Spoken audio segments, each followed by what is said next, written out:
ये कहानी एक बूढ़ी माँ की, जिनकी कमर हमेशा झुकी हुई रहती थी, जिनकी एक आंख नहीं थी। उनके घर में उनका बेटा, बहू और पोता इसी बात से परेशान थे कि हमारी दादी इतनी कुरूप है। बहू उनको साथ ले जाने से कतराती थी, पोता हमेशा उनको इग्नोर करता था और घर के एक कोने में छोटे से कमरे में वो हमेशा रहती थी। एक दिन उनके देवर जब आए देखने के लिए कि भाभी कैसी हैं, तो पता चला कि भाभी माँ को बुखार है और घर में कोई देखने वाला नहीं है। जब उनका बेटा वापस आया तो चाचा ने अपने भतीजे को बहुत डांट लगाई कि तुम अपनी माँ का ख्याल नहीं रखते। बहू को बहुत डांट लगाई कि आप अपनी सासू माँ की सेवा नहीं कर सकती। तो बहू ने गुस्से में कह दिया कि कितनी कुरूप है, इनको कहां लेकर के जाएं। तब चाचा ने अपने भतीजे को, अपनी बहू को और पोते को सबको याद दिलाया कि बताता हूं तुम्हें एक छोटी सी कहानी। जब तुम्हारा ये पति 2 साल का था तो सीढ़ी पर से गिर गया था, एक आंख इसकी चली गई थी, इसकी कमर जो है उसकी हड्डी टूट गई थी।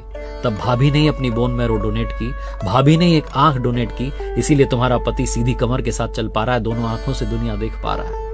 हम में से बहुत सारे लोग अपने माँ बाप से कहते हैं कि पापा मम्मी आपने किया ही क्या है।